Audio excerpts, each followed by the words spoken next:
வாழ்க்கையை மாற்ற நான் உனக்கு ஒரு அவகாசம் தருகிறேன்.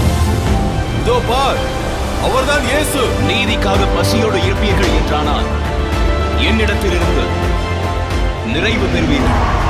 தேவனுக்கு நீங்கள் முதல் இடம் கொடுங்கள், உங்களுக்கு எல்லாவற்றையும் தருவார். ஆண்டவராகிய இயேசு கிறிஸ்துவின் இனிதான நாமத்தினாலே அன்பானவர்களே, அற்புதமான ஜூன் மாதத்தில் 13ஆம் தேதி வியாழக்கிழமை உங்கள் ஒவ்வொருவரையும் வாழ்த்துகின்றோம். பிரியமானவர்களே, இந்த நாள் ஒரு இனிய நாள். இது ஆண்டவர் படைத்த வெற்றியின் நாள். இந்த நல்ல நாளில் ஆண்டவர் இயேசு சுவாமி நம் ஒவ்வொருவரையும் அபாரமாக ஆசீர்வதிப்பாராக. ஆமேன், ஆமேன். Praise the Lord. கிறிஸ்துவுக்குள் அன்பானவர்களே, நீதிமொழிகளின் புத்தகத்தை 13ஆம் அதிகாரத்தை நாம் வாசிக்கும் பொழுது 14ஆம் வசனம் நாம் இப்படி வாசிக்கிறோம். 14, 15 ஞானவான்களுடைய போதகம் ஜீவ ஊற்று, அதனால் மரண கண்ணிகளுக்கு தப்பலாம். நற்புத்தி தயையை உண்டாக்கும், துரோகிகளுடைய வழியோ கரடு முரடானது. ஞானவான்களுடைய போதகம் ஜீவ ஊற்று. பாருங்க, இன்றைக்கு நம்ம போதகத்தை நம்ம கேட்க வேண்டும்.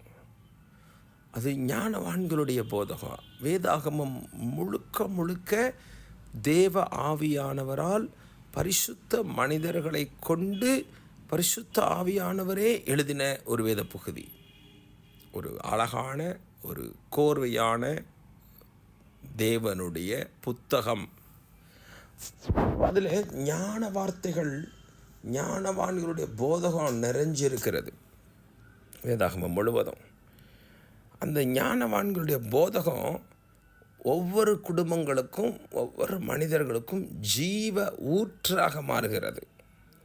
நம்ம எப்படி வாழ வேண்டும், எப்படி வியாபாரம் செய்ய வேண்டும், எப்படி படிக்க வேண்டும், எப்படி சமுதாயத்தில் இருக்க வேண்டும், எப்படி திருச்சபையில் இருக்க வேண்டும், அனைத்திற்கும் தேவனுடைய வார்த்தைகள் நமக்கு ஆலோசனைகளை கொடுக்கிறது. மேலும் அந்த ஞான வார்த்தைகளிலே குறிப்பிட்டு பேச வேண்டுமென்றால் நாம் அந்த ஞான வார்த்தையை கேட்டு அதன்படி நடக்கும் பொழுது நமக்கு நற்புத்தி உண்டாகிறது. வசனம் 15. நற்புத்தியினால் என்ன நடக்கிறது தெரியுமா? நற்புத்தி நமக்கு தயையை உண்டாக்குகிறது. நம்முடைய வாழ்க்கையில் நல்ல குணம், நற்புத்தி, நல்ல குணம், நல்ல புத்தி வரும் பொழுது அந்த நல்ல புத்தியானது மனிதர்களுக்கு நடுவில் நமக்கு ஒரு தயவை பெற பண்ணுகிறது. ஆச்சரியம். Good understanding கிவத் favour. இப்போ நல்ல புரிந்து கொள்ளுதல், நல்ல புத்தி வேண்டுமென்றால் ஆங்கில டிரான்ஸ்லேஷன் இப்படி நாம் வாசிக்கிறோம். Good understanding கிவத் favour. அப்போது நல்ல புரிந்து கொள்ளுதல் அங்கே ஒரு தயவை உண்டாக்குகிறது. அப்போ நல்ல புத்தினா என்னங்க? புரிந்து கொள்ளுகிற குணம், எதையும் புரிந்து கொள்ளுகிற ஒரு பக்குவம், எந்த சூழ்நிலைமையும் புரிந்து கொள்கிற, விளங்கி கொள்கிற, அறிந்து கொள்கிற, ஏற்றுக்கொள்கிற, பதற்றப்படாத, எந்த சூழ்நிலையையும் இயல்பாக தேவன் இருக்கிறார், அவர் கைவிட மாட்டார் என்ற அபார விசுவாசத்தோடு கையாளுகிற, எதற்காகவும் எந்த சூழ்நிலையிலும் நம்முடைய பதற்றத்தை வெளிப்படுத்தாத, கோபத்தை வெளிப்படுத்தாத, மூர்க்கத்தை வெளிப்படுத்தாத, மதியீனத்தை வெளிப்படுத்தாத. அல்லேலூயா. அன்பானவர்களே,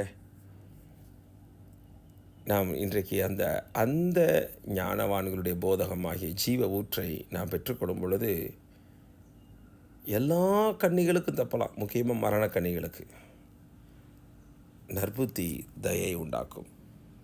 காட் பிளஸ் யூ. அன்பானவர்களே, இந்த வார்த்தைகள் நம் எல்லாரையும் ஆசீர்வதிக்கும் என்று நம்புகிறேன். இந்த நாள் ஒரு இனிய நாள். பயப்படாதே,